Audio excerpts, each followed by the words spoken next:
You're listening to the Visionary Lifestyle Podcast, the show that's dedicated to raising consciousness and empowering you to activate your highest potential. I'm your host, Magda Freedom Rod.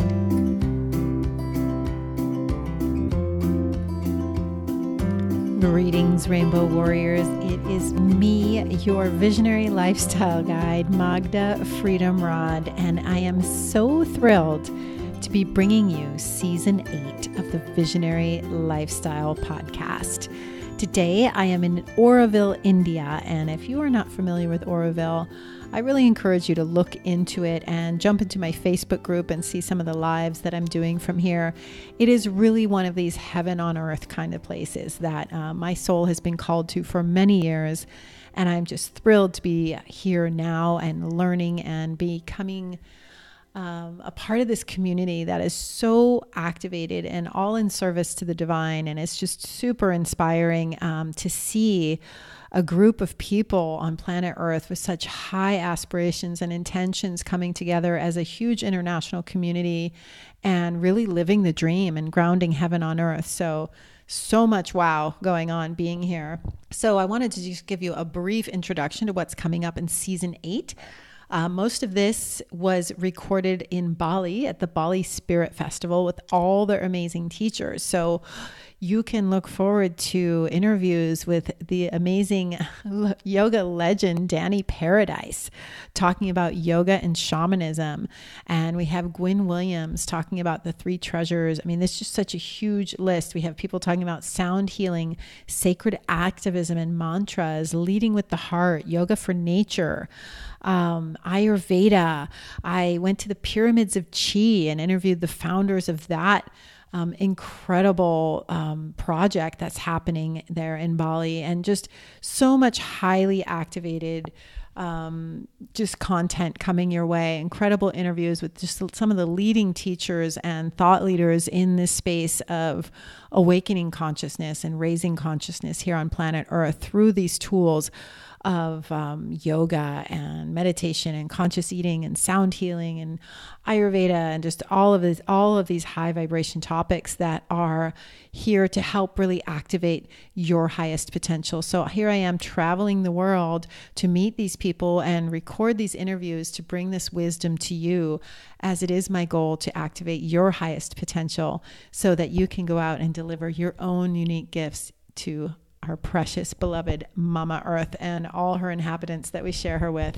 I don't want to make this too long. I just want to give you a heads up and make sure that you tune in for all the next seasons. And don't forget to jump in my Facebook group. You can find that on Visionary Lifestyle and Podcast Community on Facebook, and get on into that group of like-minded people who are activated and all making themselves into the best versions of themselves possible, showing up to be a part of this conversation, to receive the information, to ask questions, to offer suggestions and support each other. And it's this online community that's really growing quickly. And I'm in there doing lives all the time and just giving so much valuable information away for free. So I look forward to joining with you there as well. Thanks for listening. Thanks for being a part of this story. And thank you for supporting the podcast. And please do share it with anyone that you think could benefit from it. It really helps if you share it with your loved ones. And of course, if you haven't written a review yet, guys, it really means a lot if you go into iTunes. And you can also do it on my Facebook page, but iTunes is really the best place. Write me a 5-star review if you've been listening to this for a while and enjoying it. Go on in there and tell people why and what you're getting out of it. That really is a huge gift to me. It's a huge thank you to me, because this is a project for me that's really a labor of love, and it's something that I can't not do. It really is something that I was divinely guided to do, and I'm doing, but it is a tremendous amount of work for me. It really does take time out of my life away from other things where I could be, making money and things. So donations are also really appreciated, because this show, after almost 2 years, guys, is still out of pocket for me. I have a lot of expenses associated with this show, and I don't have enough patrons and donations to cover those expenses. So I'm really going out of my way, working for free to bring this content to you. It is my dharma. It is my deepest calling.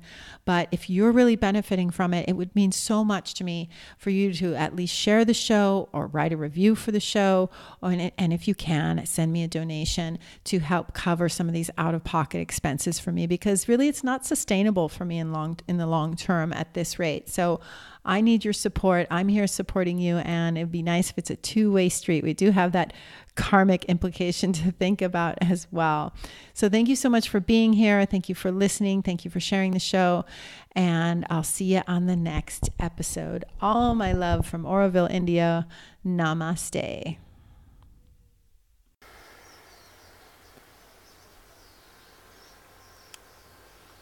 Insiya Rasiwala Finn, welcome to the show. Thank you so much. It's an honor to be here. Thank you. It's been a long time coming. It has. We met here in Bali last year, and it's taken us a year to have the time for us both to sit down and do this. I'm so grateful. Yay. I am too. Yay. And it's been fun just even getting to know each other more over the last year and following each other on Instagram and everything and watching each other and following each other. I almost saw you in Goa. We missed each other by a couple days. Yeah. So we hang out in the same places, which is great. Yeah. And now we're in Bali. It's post Bali Spirit Festival. And thank you for inviting me to your beautiful villa. It's like a dream sitting here in Bali with you. And I'm really excited to bring this conversation to my audience and take a deep dive into Ayurveda and talk about how Ayurveda corresponds to yoga and why it's important. And let's just start with a simple definition of what Ayurveda is. Sure. So Ayurveda is an ancient science. It comes from India, as we know. But I like to really think of it as universal, and we'll kind of talk a little bit about why that is as we continue this conversation. But simply put, in Sanskrit, the word Ayurveda means the science of life, or longevity, or healing. So Ayus means life, the root word, and Veda is science of or philosophy of. And so you put them together and you kind of get this word, which means the science of life. Right. So it's very holistic, isn't it, its approach?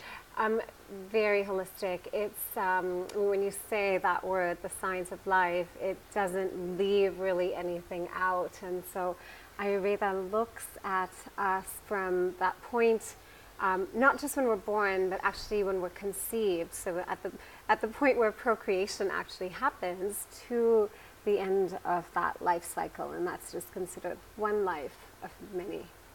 Yeah. Oh, Ayurveda is so deep. This is what I love about it. It resonates with me so much. I can't remember the first time I heard the word Ayurveda or where I was, but I just know that it's been a progressive force in my life that has gotten stronger and stronger.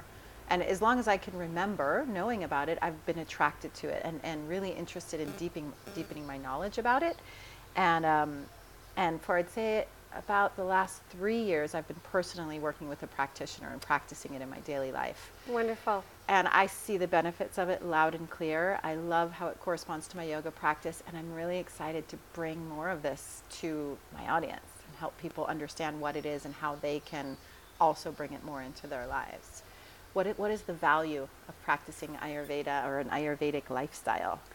So, there's so many benefits, but really, to start kind of from the root of it all, or the heart, if you will, of Ayurveda, it begins at this idea that we are all here on this planet in this lifetime with a particular purpose that we want to carry out. And it, whether you think of it as a divine purpose or perhaps a purpose that you intuit and you connect to in your life in this lifetime, whatever that is for you, your job, if you will, your dharma, your duty is to carry that out. But in order to do that, you need to have something on your side. And the thing that you can help yourself create in your life is health, if you learn how to live with flow and be in flow with life so that you're not against life and you're not kind of butting up against it. You know, there's that point in life where we've all felt it, where there are times in our life where things seem to happen, where doors open, where you're at the right place at the right time, you meet the right people, everything is flowing. And then there's other times where we just kind of bump up against things.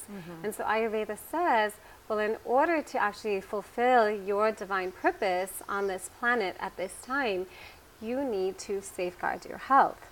And through this knowledge, you can, because it's really about living with that kind of moment-to-moment awareness and tuning into almost this kind of, it's very simple and yet it's kind of almost magical way of filtering life and looking at life through the Ayurvedic lens or the Ayurvedic viewpoint. And once you start to do that, you start to shift the way that you live, just slightly, not a lot, and that helps you to live more in balance or more in harmony with life.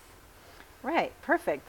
And that, when you speak, I'm listening to you talk about that, about how, having health is a necessary part of us delivering our dharma, or I usually call it gifts, as we deliver our gifts to the world. Yeah. But purpose and dharma is all the same thing. It reminds me of yoga, because that's how I think of yoga is a tool that I like to use and share as an incredible way for us to maintain our health so that we can deliver our gifts to the world. And so it already feels like yoga. It feels like very similar, almost the same thing as yoga, like achieving the same purpose that I practice yoga for, which is to keep my body healthy. And then, of course, yoga, I'm referring to the 8 limbs of yoga when I say yoga. So also the meditation and the conscious eating is a piece for me that's yoga as well, which is a huge part of Ayurveda, right? Food is medicine in Ayurveda. It's one of the things that really attracts me to it. Food and plants are the medicine in Ayurveda. I mean, that's incredible. So it already feels like yoga. So let's talk about why Ayurveda goes with yoga. Is yoga part of Ayurveda, or is Ayurveda part of yoga? That's a great question. The way I always think about it, and the way it's also been explained to me, is that yoga and Ayurveda are definitely sort of Vedic sciences. They come from a similar source, if you will, a similar field of wisdom. But the yogic path is very specific, and at another day and time in the world, everybody didn't follow the yogic path fully, right? Whereas it was for a specific purpose, and it was really about diving deep into meditation, really, and samadhi. Not even the asana practice was just a tool and a way of getting there. Whereas Ayurveda was really supposed to be this sort of life skills and life medicine for all, no matter whether you practice yoga or not. So it's really for everyone from the householder to the yogi. Yeah. However, for our purposes and really the world that we're living in, Ayurveda sees yoga as an essential part of an Ayurvedic lifestyle because it does all of those things, because it helps our bodies to maintain health and it helps our minds to become more calm. Yeah. Right? Okay. So yoga is seen kind of as that intrinsic part of an Ayurvedic lifestyle. And so as an Ayurvedic practitioner, when I work with clients, I will often prescribe yogic breathing, so pranayams, or even asanas, or a specific type of practice to bring themselves more in balance. Yeah. And if we could come back to that, because I do want to get deeper into which asanas are for which doshas, because I'm really interested in learning more about that, and I imagine my audience is as well, and I do want to come back to that.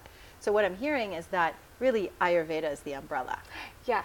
Yeah, and yoga is one of the tools under that umbrella. Exactly, because Ayurveda will look at your entire lifestyle, if you will, everything that you do in your life, from the food we eat, which I know is so much a part of what you teach and what you embody.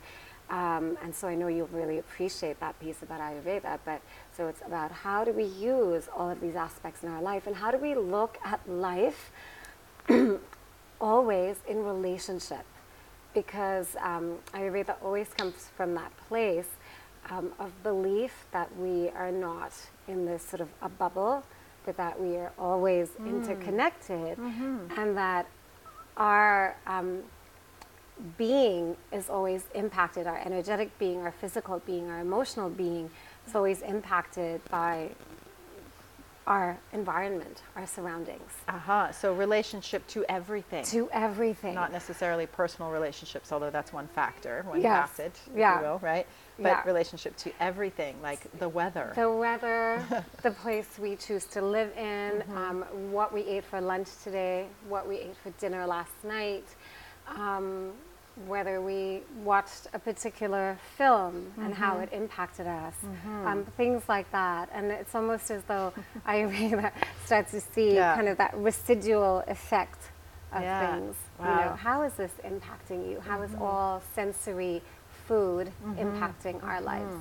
Yeah, and I love that concept of everything is food. You talked about that in your workshop, right? I did. Yeah. I did. I think that it's so important for people to understand that. Let's unpack that a little bit. What is food besides what people traditionally think of as food?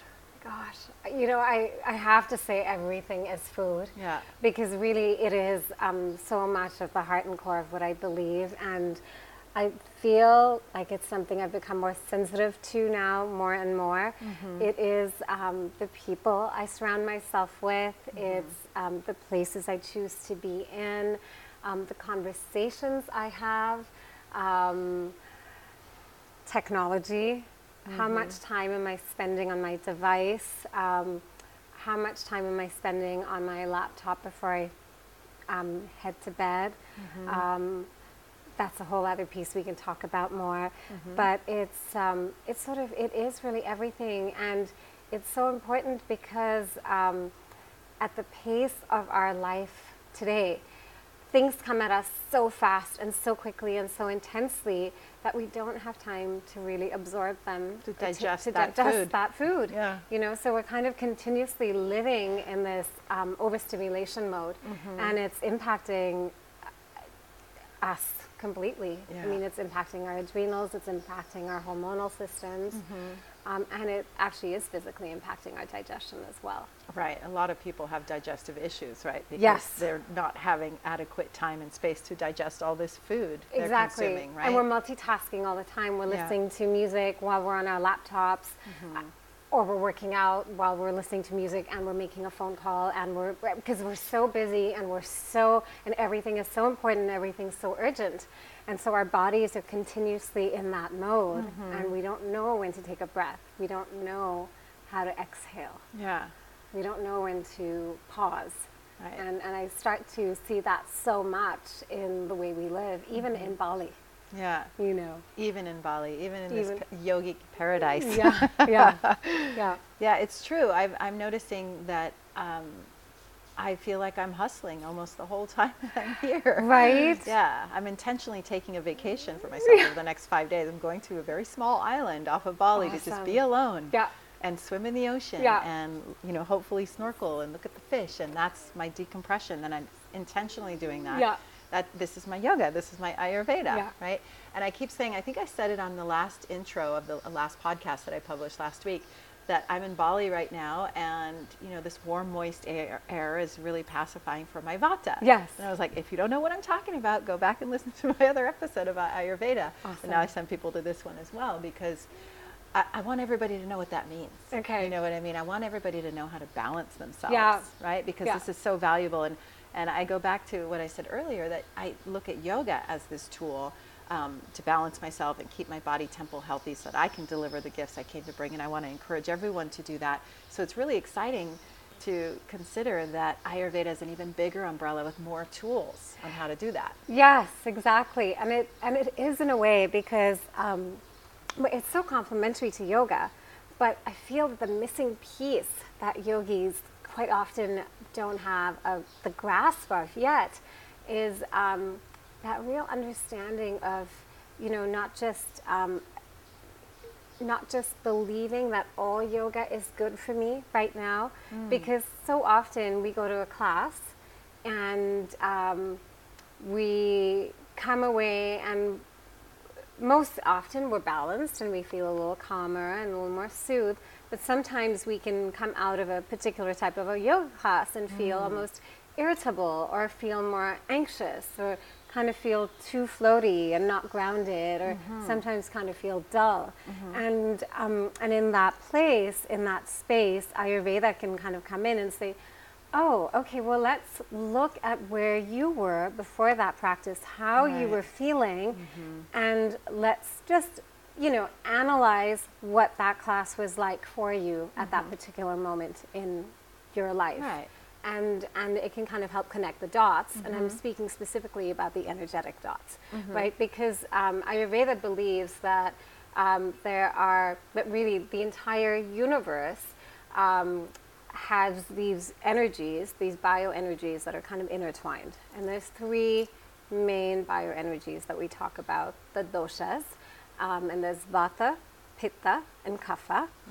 And they're derived from the 5 great elements, which is kind of like your Ayurvedic Big Bang Theory. So if you think about the entire universe, it's comprised of these elemental building blocks, which we know these elements, but I'll just repeat them for your audience. Yes, please. So there's earth, there's water, there's fire, there's air, and there's space. Yes, they kind of go from the grossest to the more subtle.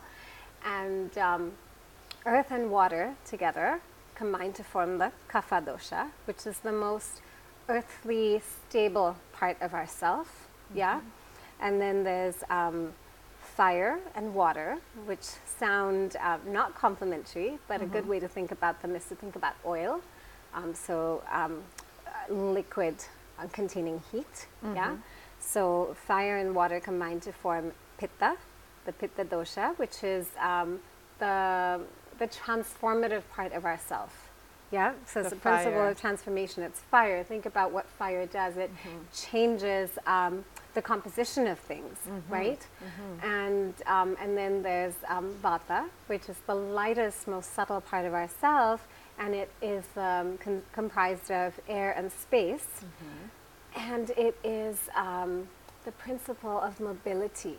It is what allows things to move in our body, and it also makes the other 2 doshas move. And now these doshas are really interesting because, as I said before, they're bioenergies that exist in the universe. So they exist in the outer world, but they also exist within us. All of them exist in all of us. All of them exist in all of us. We might have a predominance of 1 or 2 of them. And most people do, right? Most people do. Yeah. There's very few people that have kind of like an equal amount of all 3. People can be tridosha. That's tridosha, when they have equal right. amounts. But of most all people 3. are predominant 1 with a second following, right? Yeah, Or usually. Sometimes you can have almost an equal amount of 2, and sometimes you can have, 1 that's main. Is there a rule with this about where that line is? Say you're 50% vata, 40% pitta. Is that vata pitta or is that vata dominant? Like, where's the line? I would say for me, if it's close, you know, if it's like a 20% difference, I would say it's vata dominant. But if it's like a 10%, 10 to 20, I would say vata pitta, because it's pretty close, and you'll see that in the characteristics that come out when you look at a person, when you talk to them, and when you're in their presence. Yeah. One of my favorite games now is guessing people's dosha and then having them do an online quiz and like seeing how close I am. Most of the time I'm pretty close. I'm learning a lot about this, I think, and I want to learn so much more. I would love to be a practitioner. I feel like there's a lot of years of study that I don't know if I want to make the full commitment, but I'm so attracted to all of this. I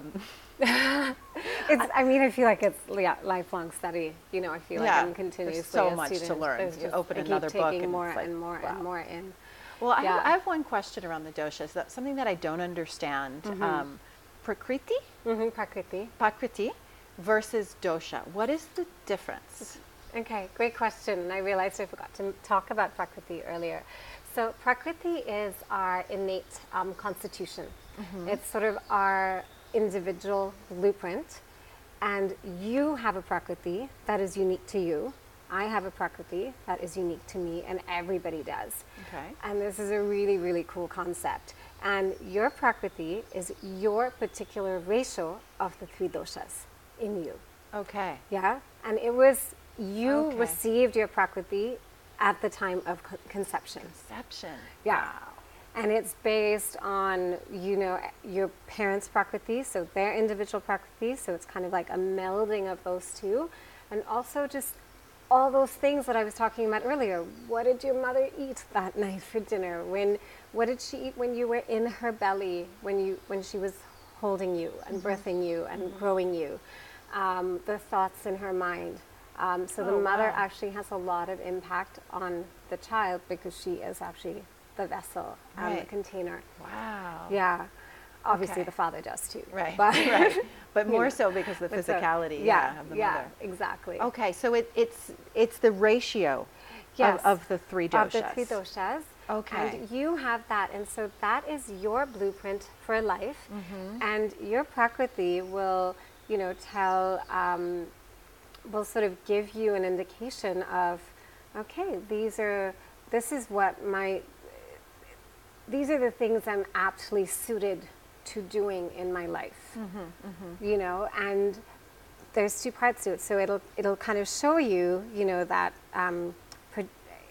that way of ease, if you will, in your life. Right. But the second part of that is also, as your life progresses, it is your duty or your, in an ideal world, to look and to care for your prakriti so that life doesn't impact it harshly. Right. You make choices according to it. You make once choices you according to understand it. Yeah. Exactly. But you Okay. don't use it as an excuse. Uh-huh. Right? So you don't say, oh, I'm so vata, I can't pay my bills. you know, Yeah. So you go, okay, I'm so vata, so in order to do this, I need to do the things that balance the vata out so that I can create the space to do this, this, and this. Right. Because there are certain things that we need to do in our life. Right.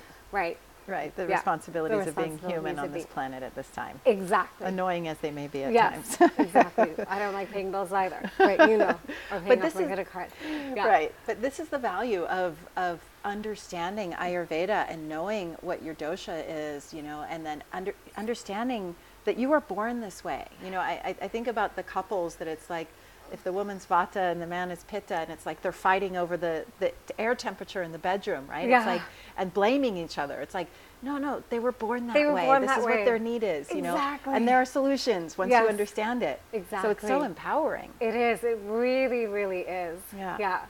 And does that answer your question? Yeah. Thank you, because Okay. that was a point of confusion for me. So Okay. I'm clear now. Thank you for that. That's helpful. So I want to make sure that we get to, I love all the philosophy and we're giving a lot of facts and great information. Well, the next thing I would like to ask you is, there is a test on your website for people to find out what their dosha is? Actually, Is I'm that gonna. accurate? I have. There will be one soon, but By the time this comes out. By the time this comes out, there will be one. Okay. I do send it out on my newsletter as well. Okay, Yeah. so we'll Yeah. put a link to your newsletter and to Okay. your website. So at this point, if you're sitting at home listening to this and you're near a computer, you might want to just Google it or we'll give you the website and start doing the test. Well, maybe after the episode, but find out what it is and then maybe come back and listen to this episode again, because it's going to be useful for you to understand that, because we're going to talk about some practical things that people can do as well, right? Lifestyle practices. One question I have around that I thought about it this morning as I was doing my morning rituals, and I'm sure this would come up in the things that you talk about, but this is just a question I want to ask you before I forget. Tongue scraping is one of the Ayurvedic practices, right? Yes. Self-care. So what is the value of that? So tongue scraping comes under the Ayurvedic practices for daily self-care, and self-care is a huge part of Ayurveda, and we call those practices dinacharya. Dinacharya means, dina is day How do in you spell Sanskrit, it? D-I-N-A, Okay, like dinacharya. dinacharya, and acharya means to be a master of. So it's kind of this idea of gaining mastery of every day. So the morning in particular in Ayurveda is very important. And we know this. Yeah. It's nothing new to us in our life, in our modern lives as well. But when you have sort of a morning ritual and a practice, it helps to really set the tone for your day. Yep. Helps you to alleviate chaos and confusion, and you kind of have more space, if you will, to create the kind of day that you want. And so there are these physical practices that we do which help the body to be in alignment. So let me for the day. broaden the question and say, what's the good morning ritual from an Ayurvedic perspective? Awesome. So tongue scraping is a big part of it. So I wake up every morning as well. I have a copper tongue scraper, and that's the first thing I do when I go to the bathroom. And I try and get all the way to the back. And the tongue scraping, what it does is I look at the residue that comes off, because that's important, because that tells me if there's a lot of white sort of sticky residue. That is something we call ama. And ama is just excess toxins Toxic that are coming. buildup, right? Yeah, toxic sludge really is the word we use. And it looks like that. It's Get kind it of out. sticky and white. Yeah. We want to get it out. And it will indicate maybe, dinner last night was a little too heavy, or something like that, or yesterday's food. What did I do yesterday? Did I have a glass of wine at dinner? Oh, is that what's coming out? And when you're scraping your tongue is your first organ of digestion. So you start to stimulate the entire digestive tract. Wow. Cool. Yeah, so you're kind of waking the body up in the morning, priming it for elimination, as well as that indication that now I'm waking up and I'm going to break the night fast. Nice. Yeah, and so I'm going to put some water and then food into my body. And tongue scraping before the first sip of water, is Yes, that right? Yes, Important, that's the first thing that you do in the morning. So you wake up, you go to the bathroom, you scrape your tongue, you go pee, and then you drink your cup of water with lemon. It could be very warm water, especially if you have a lot of vata in your prakriti, or if it's winter time. And for kapha as well, the warm water is good. If you have more pitta in your prakriti, which is very hot in general, the pitta people run hot, you might want to drink just room temperature water. And I recommend squeezing, about a quarter of lemon, maybe even half, depending on the taste you can tolerate. And then let the rind also be in the water, and drink a nice good cupful of that. Okay. And that's the first thing I do every morning as well. I've been told, and I've been doing this lately, and it seems to feel really good at drinking a liter of water in the morning. Do you think that's excessive, or? The whole question, if you're thirsty for a liter of water, drink it. If your body is not thirsty for a liter of water, don't drink it. Okay. Really start to become more attuned to what your body needs. Okay. There's so many, I find especially in the nutrition world and kind of the Western nutrition world, there's so many sort of blanket statements that are made. And I've actually done that practice as well, of drinking a liter of water. And Ayurvedically speaking, now that I know more, what we would say is drinking a lot of excessive water, especially if you're not thirsty, it's basically going to dampen your Agni, which is your fire. Okay. Yeah, so even if it's warm water, if you're drinking a lot of it, more than your body wants, you will be dampening your Agni, and you don't ever want to dampen your Agni. Great answer. Yeah. And that sparked another thought that I'd really like to share that's totally related to all of this, that you answered that as such an Ayurvedacharya, because the first time I think I made a real shift in my thinking with Ayurveda, and I have to give a shout out to, probably I'm going to call him my first teachers, Kabir Southwick in Ojai. I don't know if you know Kabir, but I remember running into him and saying, "Hey Kabir, what do you think about coconut oil?" And he said, "You have to change your thinking. What do I think about it, for who?" Exactly. And this is such a vital question in Ayurveda, right? For who? Because there's all these blanket statements, and I'm certainly guilty of it in the past. And spirulina and quinoa and like kale, all of this, right? But for who? For who? Because it and depends on under your what unique perspective, what condition, and what, there's so many variables. Right? Yeah. So this I think is a real nugget in terms of the Ayurvedic perspective, is that, and this is another thing that really attracts me to it, is that it's so personalized. Yes. And you can really personalize your entire life to use specifically in this moment in your life, this season in your life. Absolutely. Yeah. It's funny that you say that, because a word that I'm seeing pop up in sort of all the fitness trends and, you know, diet trends and things like that, and even yoga retreats, is the word bespoke, you know, which really means catered to you. Yeah. And I like to think of Ayurveda as a bespoke lifestyle offering. Yeah. Because really, the only way it works is to get to know yourself really, really, really well. Yeah. And then you can start to kind of make these choices. And Right. there's a wonderful teacher who you've probably heard of, Dr. Vasant Thad. Right. And his first Ayurveda book he called The Science of Self-Healing. Because his whole point was really you're healing yourself, but you can only heal yourself when you can know yourself. Yeah. And that is what Ayurveda at its heart asks of us. Yeah. It's like, okay, you have to start to strip away all these layers Yeah. and all these ideas and preconceived notions of who you think you are, who you're trying to project yourself as. Right. And also all that. The headlines of the day of what's the next Yes, best thing the to next, do for your health. yeah, all those blanket statements, all that stuff that you've kind of taken in, and you have to go and, and you have to, you know, strip away those layers. Because Right. there are the things that we Right. take on that we want to believe. Right. And when one thing that I tell students a lot is, let's just kind of unpack layer by layer by layer, Right. you know, and slowly kind of get to more at the heart of who Right. you are when I you love take it. away all these other I love it. things. So we start in the morning with the tongue scraping, and we see the residue on that tongue scraper, and that gives us some insight into ourselves right there. Exactly. That's so useful to know that, because I've been scraping my tongue for, I don't know, at least a year now, and Yeah. I never knew that I should be really analyzing. You know, I always see something Yeah. there, but I've never really thought to look, is it different than it was yesterday, you know? Yeah. So that's cool. Yeah. Okay, so we start with the We start warm with the water tongue and the tongue scraping, scraping. the warm water, and then I do an abhyanga. So after, ideally, actually, pause right there. Ideally, after the warm water, you would go to the bathroom. You would eliminate bowel movement, because what that warm water does is it kind of gets your bowels in Yeah. action. Good. So you don't need a coffee, Right. right? Right. To Tongue eliminate. scraping gets the digestion Yeah. started, and then the warm water Exactly. continues that process, and then hopefully you're eliminating. Yeah, and hopefully you're eliminating. Yeah. And if you're not, we can talk about that after. Right. It's an important part of the conversation. Huge part. But the idea is that the morning time also is, if you think about the bio clock or your diurnal daily clock, which Ayurveda is really attuned to, the doshas impact that as well. And I said before that Vata is the dosha of movement, mobility.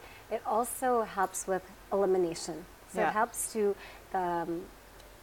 get the values to push the The food waste out, the out, waste yeah. matter out of the body. And so if you eliminate in Vata time, you're using the dosha to help you be more in flow. So that's the with most life. efficient, being in the flow. Yeah, Yes, that exactly. Makes sense. Yeah. So And in the Vata, morning, are there hours, right? there are It's hours. very specific, Yeah. isn't it? It's quite specific, give or take a little bit, depending on where you live. Vata time is usually 2 to 6 AM. a.m. So, you know, if you're waking up by close to 6, ideally you'll go to the bathroom Yeah. a little more easily than if you wake up at 8. Oh, interesting. Okay. So you're using, again, Ayurveda to help you be a little more in flow with life. Right. Yeah? Cool. So you go to the bathroom, and then after you've gone to the bathroom, you can give yourself an abhyanga, a daily oil massage. Very simple. Now, what kind of oil to use depends on your prakriti. Yeah. So which dosha is more predominant. Generally, sesame oil is really good for somebody with a lot of vata. Coconut oil is good for somebody with a lot of pitta, because coconut oil is cooling and heavy. It calms the pitta down. And for kapha, you would want to use something like sunflower oil. That's kind of lighter and still a little warming, not cold, because kapha is cold and heavy. Uh-huh. Yeah. Okay. So you would apply the oil kind of from extremities to your heart, just gentle, light strokes. You're not kind of kneading the oil in your body. It's more about calming the nervous system down, which also calms vata down. So you're trying to kind of calm the body and the mind in preparation for your day. You could chant a mantra when you're doing this. Oh, that sounds like a nice practice. Yeah. Really sweet, really simple. Light a candle. You know, if you have ritual, that, like this is self-love. Exactly. Yeah. And that is exactly what you're doing with your hands. You're just kind of loving yourself. Aww. You're literally just and the whole body. So from the hands all body, the way up to the heart, all from the the way, feet all the way up to the from heart. the feet all the way up to the heart. And you know, you could use 2 to 3 tablespoons of oil, and then you want to leave the oil on. And this is important for a minimum of at least 15 to 20 minutes. Why? So that the oils soak all the way into your deepest tissue layers.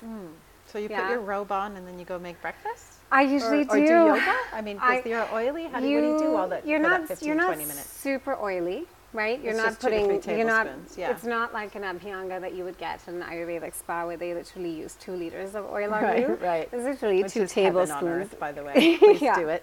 Yeah. You notice that's my my calming thing that I do with my hair. Yeah. Playing with my hair. And so you leave it on for 15, you leave 20 it on. minutes. You can do your yoga practice because the sweat actually helps you to the oil get absorbed a little faster into the body. Or you could just, put on I have an old pair of pajamas that are my Abhyanga pajamas that I kind of keep, and I just throw them on. And for me and my routine as a mom, it's making breakfast, making lunch, packing my son's stuff off for school, getting him ready. And once he's out the door is when I have my shower. Yeah. Okay. So, you can find what works for you in your life. But for me, it's, 20 minutes. And then I can get on with my day. And then after you have your shower, it's what I do in my life is I usually do my yoga practice then. So he's off, out the door, and then I take a half an hour if I can, an hour if I can, or whatever amount of time I can spend to do a little bit of meditation and, some sort of a practice that I need on that particular to day. nourish yourself, your food. Exactly. Exactly. And for those who have the 9 to 5 jobs, what can we offer them? I would say wake up a little earlier. So it starts with going to bed a little earlier, but honestly, if you can give yourself an extra, let's say a half an hour, the gift of an extra half an hour to yourself in the morning, you can get these practices done. That is enough time to scrape your tongue, put some oil on, and make your breakfast while you've got the oil on. And then, actually, I didn't mention this earlier, when you shower, you don't even need to use soap, and you don't have to put on moisturizer and stuff after, because your skin is really nice and soft with the oil. Okay, so you're just doing a bit of a rinse that's actually also with the heat helping to put the oil deeper in, right? Exactly. Yeah. Okay. Yeah. So you can do all of this in half an hour. Okay. So this is Ayurvedic morning routine, regardless of your dosha. Yeah. And the reason it's so valuable, especially today, is we live in a world of heightened, what we call vata. So there's a lot of vata kind of floating around in the world. If you think about the pace of life that we live at, the fact that we are always multitasking, the fact that we eat at our desks so often, or we eat while we're driving. Quite often in North America, when I'm back, I look around just at cars, and I notice people eating all the time, and there's just a part of me that's so sad, and I just kind of send them. There's a better way. Send them love, exactly. You know. But that is how we're living, unfortunately. And so because of that excessive vata, practices that you can do to really help to move the excess vata out of your body, which both the tongue scraping, the drinking the water, so your elimination is good. Because when you have erratic elimination, that also increases vata in the body. And also the oil massage is very soothing to vata. And one of the aspects of vata is anxiety. Exactly. Right? Exactly. So when we talk about having excess vata in the body, that can manifest as anxiety, right? Anxiety, a sense of overwhelm, fear, and feeling scattered. Yeah.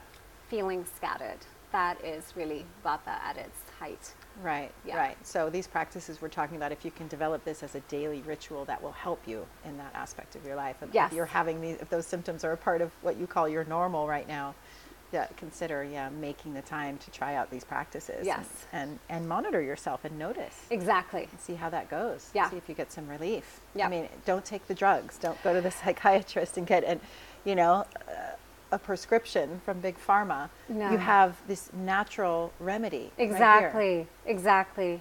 And actually, if we're talking about anxiety and overwhelm and stuff like that, we have to talk about insomnia and sleep. Right. Because that's another Also huge part big of Vata, thing, right? which is also impacted by Vata. And a really two simple practices you can do from Ayurveda that are age-old, and they do work, is at nighttime, about an hour before you go to sleep, have a cup of warm milk, whatever milk you drink. So whether it's an almond milk, a rice milk, or Hemp milk. hemp milk. Hemp milk would work too. Yeah, it's nice and it's my favorite. It's heavy, right? It's calming. And I would add a little bit of spice to it. I would add some cardamom, a little pinch of turmeric, and nutmeg, and a little bit of honey at the end, or coconut sugar or coconut syrup or something like that, and drink it warm. Maybe with a little spoon of ghee if you have ghee, or a little bit of oil, like coconut oil in it. Drink it an hour before bedtime. And then the other thing that you could do also is put some sesame oil on the soles of your feet. Ooh, before sleeping. I never heard that one. It's a really nice practice too, and the sesame oil is warming and calming. It's something I do with my son, who has a lot of Vata, thanks to me as well. But it does help you to sleep better. Yeah. I remember hearing that nutmeg had that sleepy quality to it, like it helps you sleep and relax, right? But, yeah. And I mean, are we talking about turmeric milk, something, or golden milk? Or you said just a pinch of turmeric, right? Of turmeric. So I like making it with tons of turmeric. Yeah, that would be like the golden milk. Okay. You could drink that at night as well, but I think golden milk is almost better drunk during the day. Really? It's quite energizing as well. Yeah. Okay, good to know. Yeah, but at nighttime, just a little pinch. This is more to get the effects of the nutmeg and just make the milk taste really good. Because in Ayurveda, we want things to taste good. Right. Because it's a sensory experience, eating food. And whenever we talk about, the healing benefits of food and food as medicine, you don't want to take icky tasting medicine. You want to take medicine that really is a sensorial delight. Right. So you're excited to take it. Right. Yeah. Yum. Yeah. I'm just thinking about all the yummy Ayurvedic food. I mean, and it is such a pleasure. I mean, that's another thing about the Ayurveda lifestyle, is like, it's delicious. It is. Yeah. There's no compromise. It's not like, oh, I don't get to eat this thing. No, I get to eat many delicious things. Yeah. It's awesome. I love, now we've given everybody a morning, especially if you're anxious and have insomnia, which is too many people today. We've given you now a morning ritual and an evening ritual to help combat that, which is fantastic. In addition to your yoga practice. And I love what you said about, the yoga and noticing how you feel after. And there's such an art to, once you expand your awareness into the Ayurvedic sphere, how you can choose the right yoga. Yes. Do I need a vinyasa flow class right now, or do I need yin? Right? It's a big difference. It's a huge difference. Right? So can we talk for a minute about the actual asana and per dosha and what makes the most sense with each? Sure. Do you want to talk specific asanas or types of classes? I can kind of talk about all of it. Yeah, I guess we can be general. It's not, I wish we could make a 10-hour show with you. I know. Just download all your wisdom right now. But just some general guidelines, really. So generally, whenever we talk about yoga and the asanas, we do want to come back to that idea of the doshas and understanding the doshas a little bit more. And to understand the doshas, you want to understand what they're made up of. So again, to just review that. So Vata is the quality of lightness and mobility and quickness, because it's air and space. Yeah. And you want to think about Vata because it is so light. It's kind of the first one that can start to both float away, and also the first one that can get imbalanced. Okay, so just Because keep it's that. the lightest. It's like a feather. It is like a feather or a butterfly. It's kind of flitting around. Yeah. Kind of, perching upon whatever catches its fancy at that moment. Right. Yeah. Right. And then there's pitta, which is fire. So it's more intense. It's more focused. Things that are fiery are generally passionate. There's a lot of you can feel yourself getting into the pitta mode when you have some kind of a purpose behind your action. You start to walk in a different way. I think about marching is very pitta-like. When you think about the military and you watch soldiers. Determination. There's an intensity, purpose. Everything is in line, right? Nothing will sway them. Kapha is that principle of earth, and it holds us. So in our bodies, it's that feeling of the bones, the weight in our bones and our pelvis, things like that. We feel more grounded. It's very nurturing. Yeah. Because it can hold so much. Yeah, it's stable. It's not going to be pushed over easily. Right. There's more of a sense of holding the self. Yeah. And kapha can also become a little too rigid. Yeah. Right. When there's too much kapha. Stuck in your ways. Stuck, stagnant, a little depressive, kind of like down. Heavy. Yeah, exactly. Pitta can become too intense, too fiery, kind of scary a little bit, right? When there's too much pitta, you're like, whoa, I can feel that. I want to run away from it. Yeah. Too much vata gets anxious, gets very scattered, gets too, is not able to make a plan. They're too scattered. They're kind of floating all over the place. Right. Okay. Yeah. So that's kind of when the doshas go out of balance. Right. So you think about the yoga practice, what do we want to do? In an ideal world, we actually want to balance all the three doshas. Yes. Right? So ideal yoga practices, a good class is going to actually work with all the doshas. And when you think about a lot of the vinyasa series, like the traditional ones, even the Ashtanga practices, they are trying to balance the doshas. There is a little bit of that wisdom there. What I find happens in the West so often is with all the kind of hybrid forms of yoga and the use of music, the use of all this other stuff, it can kind of confuse things a little bit. The pace at which a class is taught. Let me give you an example. So if you're somebody who has a lot of vata in your prakriti and you go to a class that is really fast-paced and it's kind of flowy, it's not very linear, they're doing a lot of side-to-side movements, it's kind of dancey, but it's at a really fast pace and there's loud music playing and it's a bit erratic. You may come out of that class with your joints not feeling so great, for one thing, and your mind feeling a little kind of overwhelmed and scattered. Why?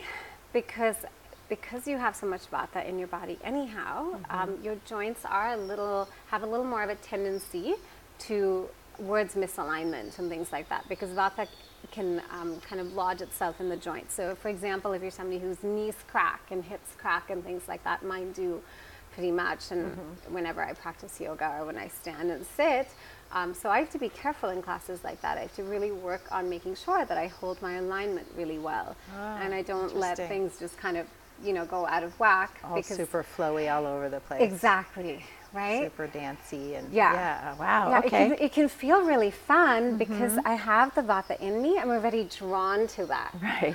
But I need to balance it a little bit. So I need to have that awareness. And Ayurveda gives me that awareness. Whereas if you're super kapha, if I'm super kapha, that would be helpful and more balancing, right? That could be helpful and balancing if there was also some good core work and things like that. Something to get your fire going as well. Yeah.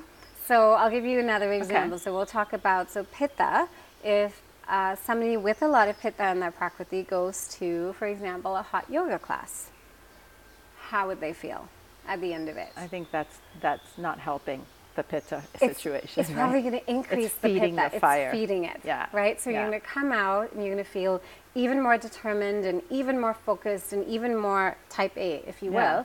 which actually people want Right. in our society. But maybe angry And as well, right? possibly Because, angry. Yeah, Pitta's that fire that can be expressed as anger as well. Exactly. So that's a fine line. Yeah. So you really need to watch that, and you need to go, okay, well, I'm already hot. I run hot. Do I need a heating, fiery practice in a heated room?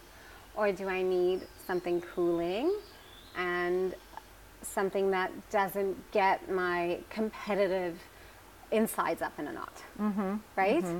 So that's, you know, a way to think about what pittas might need and what they might not need. And then for kapha, kapha generally is attracted to slow practices, to sort of yin classes, restorative yoga, and things like that. But what they actually need is quite the opposite. They need more fire. Yeah. So they need what kapha, to balance kapha, they need a little bit of what pitta is so naturally attracted to, in a way. Power yoga. Yeah, power hot yoga, vinyasa with a specific focus would be really good for kapha. And once you can start to move the kapha, they can actually sustain physical energy for a long time. Yeah. So even though kapha takes a while to get moving, they have a lot of stamina. They have a lot of stamina, and the word I was looking for energetically is they have a lot of potential energy. You just have to start to harness their potential energy, or kapha has to start to harness their potential energy. Okay. Yeah, and then once they get going, it's like, okay, I can do this. Yeah. And so you kind of move a little bit through the doshas. And specifically with poses, what you want is, again, to look at the physical asanas and go, okay, well, if this is what's going on with the dosha, here's what I can do to balance it. So for example, again, to look at vata, we said vata tends to float away. Vata is kind of scattered and airy, so we want to ground vata. So you can do simple things with the gaze. You can move your drishti to look more towards the earth. You can really focus on the lower half of your body to really ground yourself. So even in a pose like Tadasana, when you're doing a sun salutation, really focus on breathing rhythmically, allowing the inhales and the exhales to be the same length, so that you create more evenness in the breath, and that evenness will help to calm the erraticness of vata. Yeah, because it's presence, right? Yes, exactly. And the minute you start to connect your drishti, your focal point, your breath, and then you start to move the body in that rhythmic way, all of a sudden you're starting to calm the vata down. And in a way, beautiful. That's what happens when we go to a yoga practice, a yoga class. When we get to our mats, we're still buzzing with the process of getting there, all the daily life stuff that's all the kind of stories. like buzzing, you know, here. And then after doing, you know, those 5 sun salutations or whatever that first vinyasa practice is in a typical vinyasa class, taught at a normal pace, not a fast pace, all of a sudden you start to lose all of that stuff. You shed it. Right? Sounds so good. Makes me want to practice right now. I know, and that is, I mean, and that's Yeah. Ayurveda acting right there. Wow. You're calming the vata down, right? Amazing. Yeah. So, and then further, I would, you know, say to, if you're really feeling sort of anxious, do lots of forward bends, lots of grounded poses, things like, you know, Paschimottanasana, Upavishta Konasana. Poses like that would be really good for vata. So make sure you don't skip seated poses. I've noticed a trend in a lot of vinyasa classes in the West these days. They just do standing poses through the whole class, and then you do maybe one seated pose on your back in Shavasana. Yeah. And so you're missing that sense of really connecting to the earth, because our bodies really need that. The grounding. Yeah. So I would say add those kinds of poses in to really calm vata down. Great. Okay. Yeah. For pitta, pitta really needs to practice with a different mindset. That's kind of the first thing that they need to do, is they need to go in with this idea that yoga is just joy and playful, and it's not competitiveness. It's not, I need to get that pose because I'm going to be the best person in the room. Right. You're not competing for anything. You are just doing a practice to get to know yourself better. You know, Beautiful. so that's that first thing for Pitta. And then Pitta has a lot of excess heat, so you want to release that excess heat. So interestingly enough, twists are really good for Pitta. Ah. Yeah, so because when you think about the where do we kind of hold heat in our body, it's right here in the belly. So the effect of the twist is to detoxify those internal organs, right? So you're kind of dissipating excess heat out of the body. Yeah, I always think of it as detox, but I hadn't thought about the heat in respect to that. So that makes sense. So that's a nice way of getting Pitta out. Also for Pitta, doing a class where they don't know every pose and where they're kind of, things are unexpected is good for them, because it kind of shakes them up a little bit, and they don't get into that whole competitive thing. And things that are interesting are good for Pitta, because it helps to keep their focus. Yeah. Yeah, so changing things up a little bit. Not repeating too much the same asana. Okay. Yeah. And then for Kapha, heart openers are really wonderful, because it moves that energy upward, right? That lower heavy energy up. Exactly. So lots of back bends are really good. Again, letting fingertips be light, feeling that kind of ascendant quality, shifting the gaze upward, not downward. So in a Tadasana for Kapha, I would say, add a back bend in, you know, reach your arms up, things like that. Oh, this is great information. Yeah. Wow, so helpful. Think about the yoga practice in those ways. And as I mentioned before, really what you're looking for in a good class, and really what an experienced teacher would teach, is a way of balancing all the doshas in a class. Right. You know, and you kind of almost cycle through them. Right? And I can see Surya Namaskar it's a tridosha practice. Absolutely. Right? Absolutely. And it's interesting with Surya Namaskar, it wasn't a big part of my teaching. I learned it when I was trained in 2010 when I got certified. It wasn't a huge part, it wasn't a huge focus. Yeah. But when I went to India last year and I took classes at an ashram, it was, Surya Namaskar was the apex, was the climax of every single class. And it hit me, I'm like, this is important, you know? And ever since, it's made such a big impression on me. Now I practice it myself daily, and I teach it to all my students every chance I get, because I've recognized this. It's such a powerful sequence, right? Can you talk a little bit more about why it's so important and how it corresponds to the doshas? It's funny that you mentioned that, because I noticed when I love taking classes from other teachers, because we travel so much, and I love to see what people are doing. And recently I found that I go to so many classes where teachers will do all these other warm-ups, but they won't do Surya Namaskars, and I don't feel like I'm complete. And I don't feel like I'm in the practice until I do my Surya Namaskars sometimes. And really the reason is kind of what I was alluding to before. There's a rhythm to the breath. There's a smoothness and a preciseness in the way that you do the Surya Namaskars. So immediately you're dissipating vata, right? That's the first one you want to address when you kind of start a practice, because it is so prevalent in our environment. Then you've got that sense of fluidity and flow, which helps to calm Pitta, because that's the water energy, right? That kind of calms the fire. And you've got all those heart openers in there. Yeah.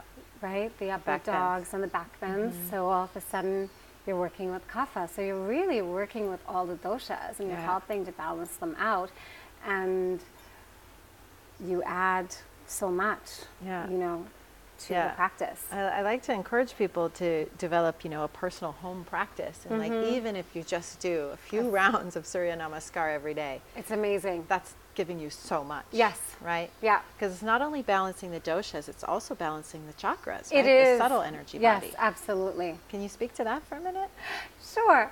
And if you think about the doshas and the chakras, they're very connected also. Because, I mean, if you think about Kapha, it's right here. It's in survival mode, right? In the your lower region chakra. of the body. This is your Muladhara, right? This is your root chakra. So that's your Kapha. That's right there.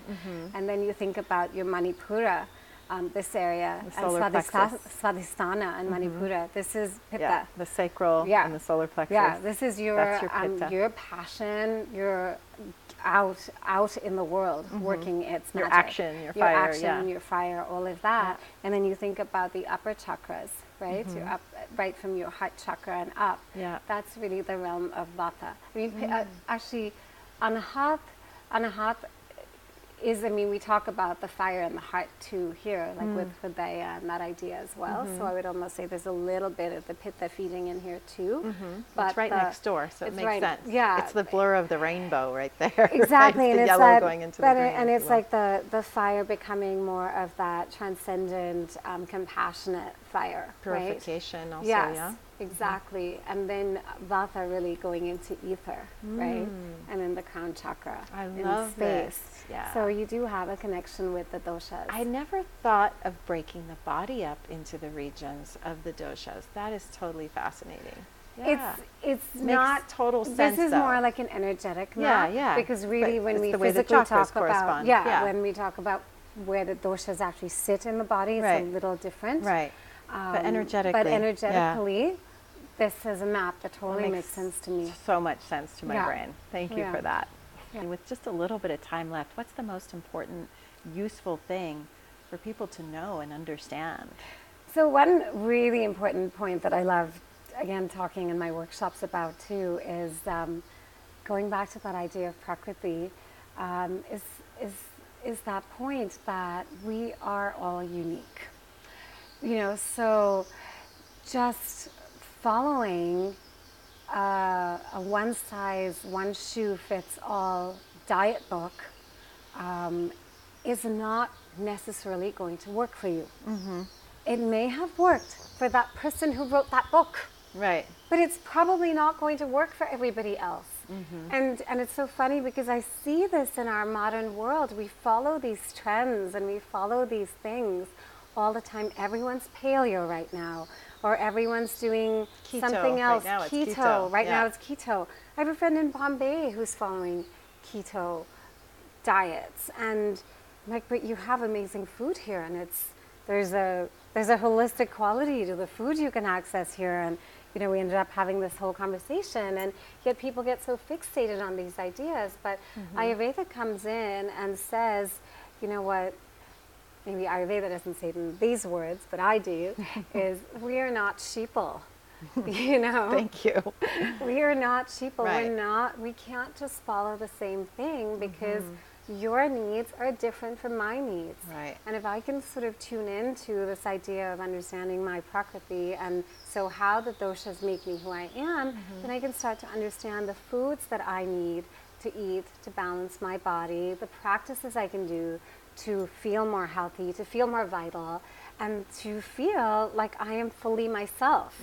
Because the things that make me do that or help me feel that way are different from what you need. Right. So no book will really fit So all critical. of us. So critical. So, I mean, that's like a huge, huge, huge point. I feel like if people could just tune into that and instead connect to themselves, and a really simple practice is something we said earlier in this podcast already, but it is that idea of whatever you do, consider the effect of it on yourself. So instead of just taking all this stuff in, create those moments of pause. So after you eat your lunch, take a moment. How do I feel? Does my belly feel good? Do I feel energized?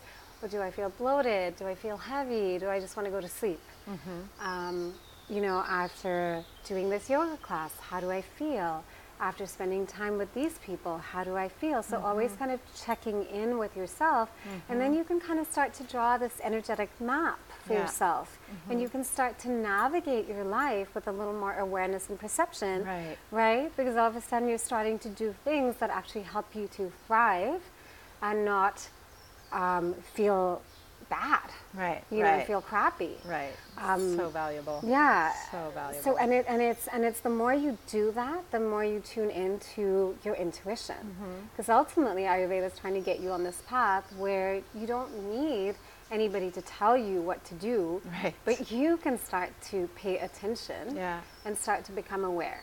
You know, and I feel like in our life, you know, I start to do that a lot in our family. For example, our son is now 7, and I'll say things like, yesterday I got him, there's actually a really great, I should tell you about it, there's a great vegan ice cream place on Bati Belong, and it was about 3 in the afternoon, and he'd just come back from school and something else, and I knew he was going to be really hot.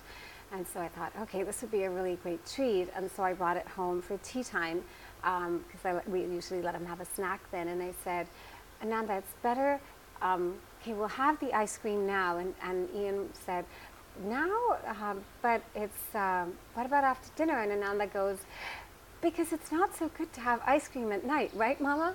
And I'm like, oh yes, I've created a little vedya right here. You know, so it's that whole idea of, okay, what are things that are going to balance us, and what are things that are not going to balance us? I don't know how many times I've asked my Ayurvedic doctors, like, what do you think about me having coconut water or whatever? And he'll say, yes, but only in the afternoon, or not at this time, or not at that time. There's all this specificity.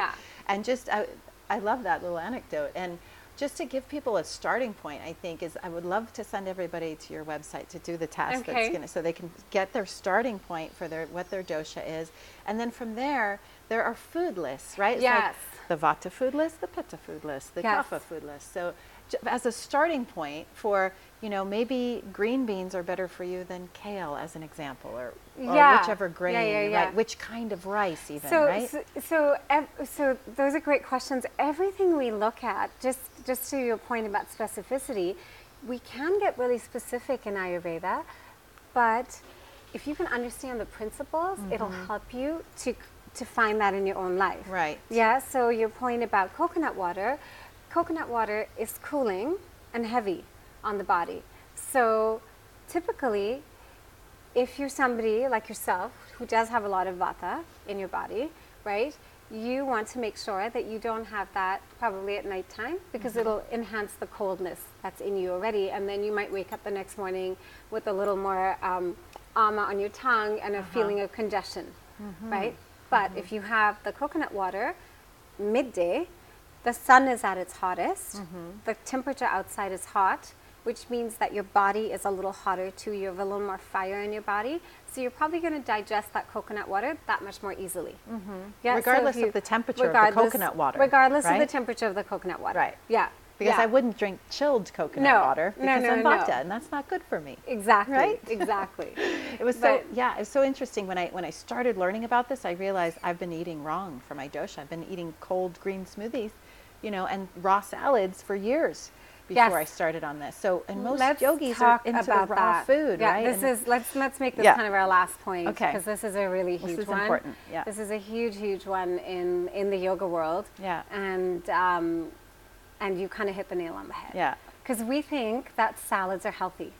I honestly went through this too. When I first moved to the West in my 20s, I think I subsisted on salads because I thought they were healthy and I didn't have any fat on them, and you know, things like that. And I would go home to India and I would tell my mom, well, why don't you have a salad with lunch? Why don't we have a salad with our meal? And she would have this, you know, beautiful array of vegetables and everything was cooked. And now I eat more like that than the raw salads. But, you know, the reason we think salads are healthy is obviously, you know, they're vibrant plants, and we think, oh, plants are full of health.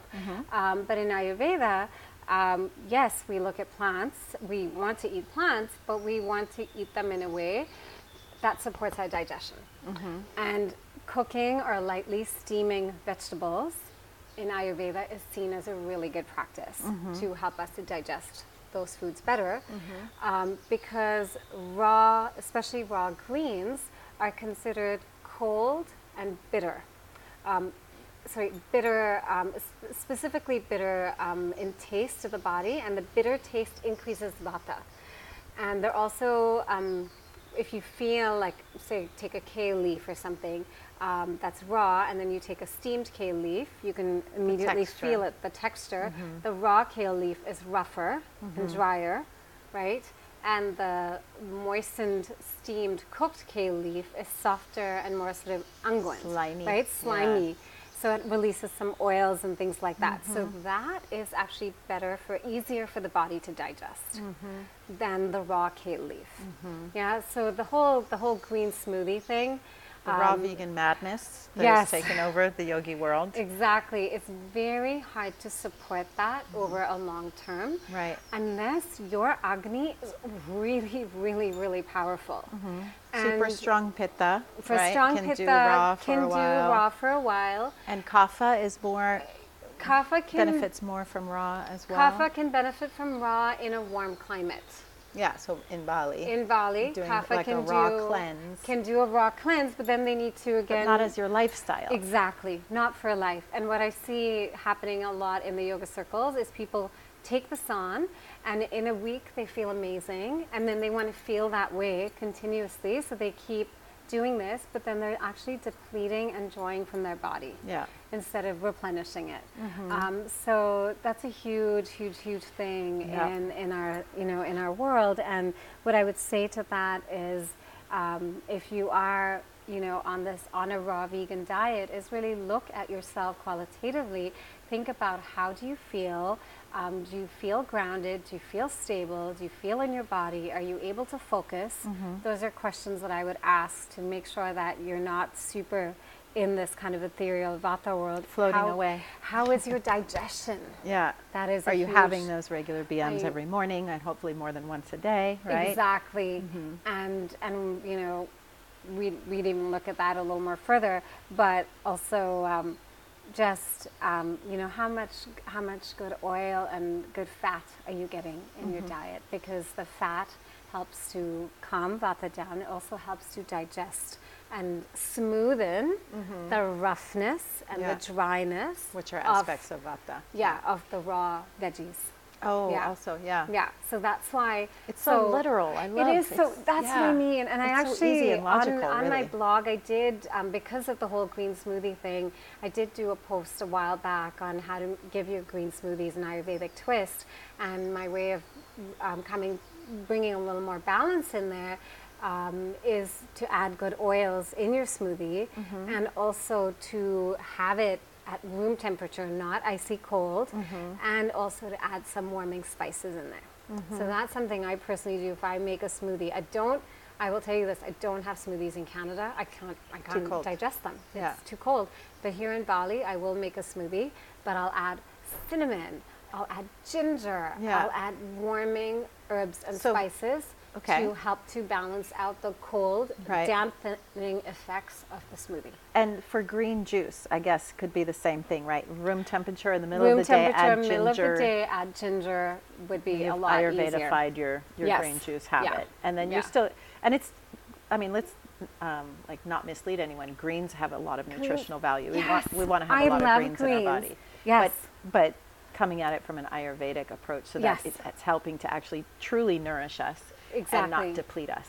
And also with smoothies, I will say that the smoothie bowl phenomenon is actually better than the smoothie phenomenon, because the smoothie bowls are thicker, I think, so they force you to slow down and eat with a little more awareness. You're not just kind of guzzling this thing down, so I'll say that's better.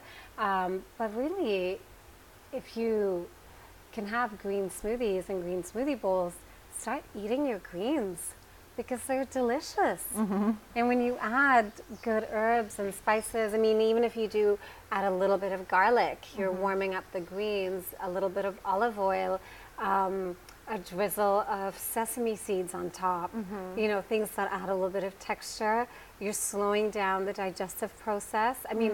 You're chewing slowly, so you allow your body to assimilate everything properly, and you're letting your digestive system kind of prime itself for real food. So my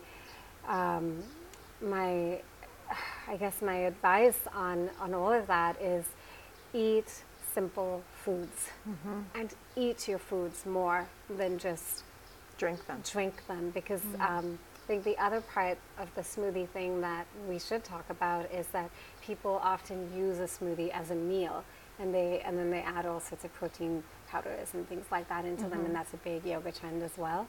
And that has a lot of stuff that your body can't really assimilate as well. So from an Ayurvedic point of view, I always say, if you want to add protein to your smoothie, add a spoon of almond butter or cashew butter or something in there, versus taking another processed food and adding it. So whole foods. Whole foods, exactly. Closer to the source.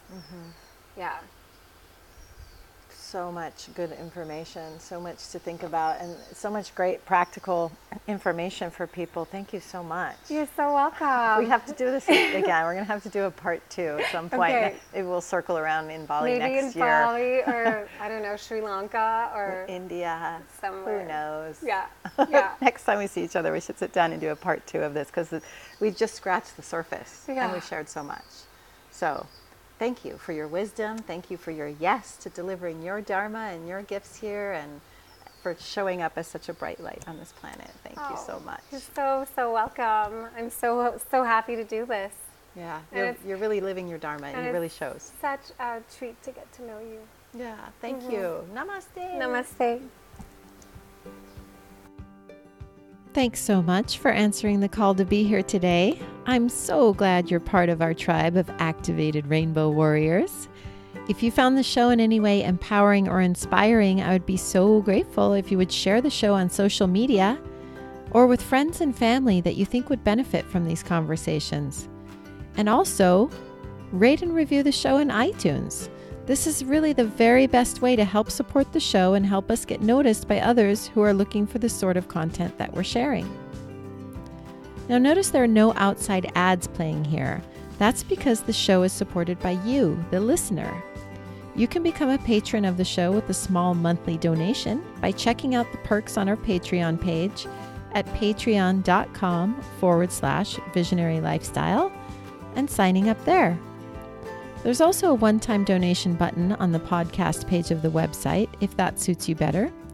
And just so you know, your donations help to cover the necessary out-of-pocket monthly expenses to produce the show, and will also help us grow so we can inspire and educate even more people. And hey tribe, I'd love to hear from you. Visit me at visionary-lifestyle.com and please tell me your comments and questions. I really look forward to connecting with you. I love you. Namaste. Today's episode is brought to you by the Conscious Eating 101 e-course. This is a 6-week online course aimed at empowering you to make food choices that are in alignment with your values. The program is based on ahimsa, also known as non-harm, and helps you make every bite that you take an expression of love, self-love, animal love, and planet love. The course offers 15 lessons and 20 nutritious and delicious recipes and is offered over 6 weeks that you can do at your own pace. It includes lessons like plant-based nutrition, protein, dairy alternatives, the story on sugar, GMOs, label reading, and many more. If you're looking to increase your health and happiness, balance your weight, reduce your footprint on the planet, and align your food choices with your values, or are interested in being part of the solution to huge world problems like climate change, rainforest destruction, and world hunger, then this is the course for you. If this speaks to you, please check out consciouseating101.com today.